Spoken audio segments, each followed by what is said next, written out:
भाई आप कैसे किसी इस तरह के राष्ट्रीय प्रयास के संयोजक बन सकते हैं? आपका अपने दल की कोई ताकत नहीं है, आपके अपने विधायक मंत्री हैं नहीं, आपका अपना वोट है नहीं, आपकी अपनी कोई छवि है नहीं, क्यों कोई आपको संयोजक बना दे? इंडिया अलायंस में सबसे बड़ा दल कांग्रेस है, दूसरे नंबर पर तृणमूल है, तीसरे नंबर पर डीएमके है, जदयू की वहां पर क्या ताकत है कि बिहार में जो महागठबंधन बना है ये विशुद्ध रूप से बिहार की राजनीतिक घटना है, इसका राष्ट्रीय राजनीति पर कोई बहुत बड़ा असर नहीं पड़ेगा। नमस्कार, मेरा नाम बीना है और आप द बिहार टॉप देख रहे हैं। INDIA गठबंधन की पहली मीटिंग से ही ये चर्चा शुरू हो गई कि नीतीश कुमार को इस गठबंधन का संयोजक बनाया जाएगा और इससे पहले चर्चा ये थी कि जब ये गठबंधन बनेगा तो PM पद के उम्मीदवार विपक्ष के नीतीश कुमार हो सकते हैं।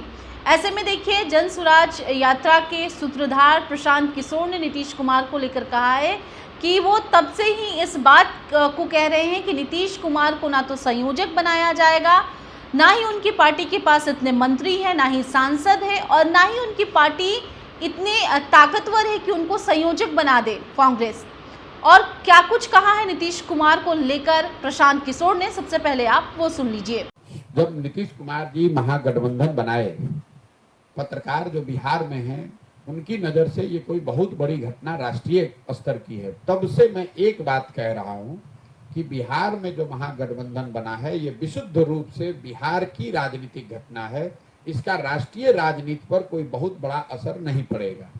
दूसरी बात, नीतीश कुमार जी जो यहाँ पर महागठबंधन बनाए हैं इसके पीछे कोई राष्ट्रीय स्तर की सोच नहीं है। ये सोच बस इतनी है कि 24 में भाजपा अगर कहीं जीत कर आए और मुझे हटाए, उससे पहले मैं महागठबंधन बना लूं ताकि अगले विधानसभा तक मेरी कुर्सी बची रहे।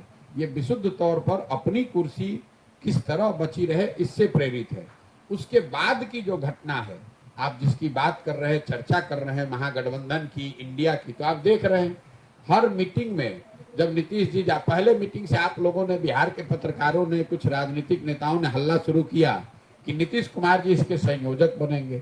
मैं उस दिन से कह रहा हूं कि जो मेरी राजनीतिक समझ है, भाई आप कैसे किसी इस तरह के राष्ट्रीय प्रयास के संयोजक बन सकते हैं? आपका अपने दल की कोई ताकत नहीं है, आपके अपने विधायक मंत्री हैं नहीं, आपका अपना वोट है नहीं, आपकी अपनी कोई छवि है नहीं, क्यों कोई आपको संयोजक बना देगा? भाई उस इंडिया अलायंस में सबसे बड़ा दल कांग्रेस है, दूसरे नंबर पर तृणमूल है, तीसरे नंबर पर डीएमके है, जदयू की वहां पर क्या ताकत है? परफेक्शन IAS सिविल सेवा, BPSC, UPSC परीक्षा के लिए एकमात्र समर्पित और रिजल्ट ओरिएंटेड संस्थान, बेहतर सफलता के लिए केंद्रित। Perfection IAS foundation course Hindi और इंग्लिश माध्यम में विश्वसनीय गाइडेंस के साथ सुनिश्चित की जाती है। 64वीं, 65वीं, 66वीं BPSC परीक्षाओं में सबसे ज्यादा 107, 69, 131 क्रमशः रिजल्ट देने वाली संस्थान perfection IAS, Kumar tower, boring road, Patna.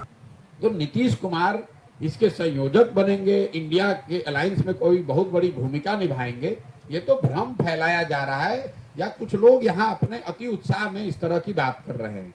India alliance में नीतीश कुमार जी अगर रहें भी तो उनकी एक बहुत सीमित भूमिका है।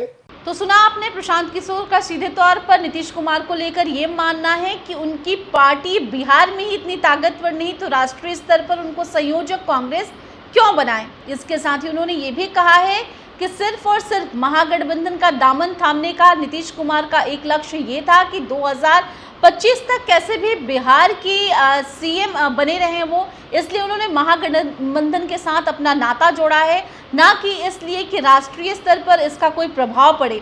बता दें कि प्रशांत किशोर लगातार जो है नीतीश कुमार या यूं कहे कि महागठबंधन पर हमलावर रहते हैं और ऐसे में देखिए कि एक बार फिर उन्होंने नीतीश कुमार के 2024 लोकसभा चुनाव और 2025 विधानसभा चुनाव को नीतीश कुमार को लेकर उनको टारगेट किया है और ये कहा है कि नीतीश कुमार अब जो है दिन ब दिन उनको INDIA गठबंधन से दरकिनार किया जाएगा और उनकी जो महत्वाकांक्षा है कि उनको प्रधानमंत्री पद का उम्मीदवार बना दिया जाए या फिर संयोजक बना दिया जाए, इस पर कोई भी ऐसा फैसला सामने नहीं आने वाला है। फिलहाल इस खबर में इतना ही। आपकी क्या राय है? आप अपनी राय कमेंट के जरिए हम तक दीजिए। इसके साथ ही अगर अब तक आपने हमारे YouTube चैनल को सब्सक्राइब नहीं किया है तो इसे सब्सक्राइब कर लें और ऐसे अन्य तमाम खबरों के लिए बने रहे द बिहार टॉप के साथ। धन्यवाद।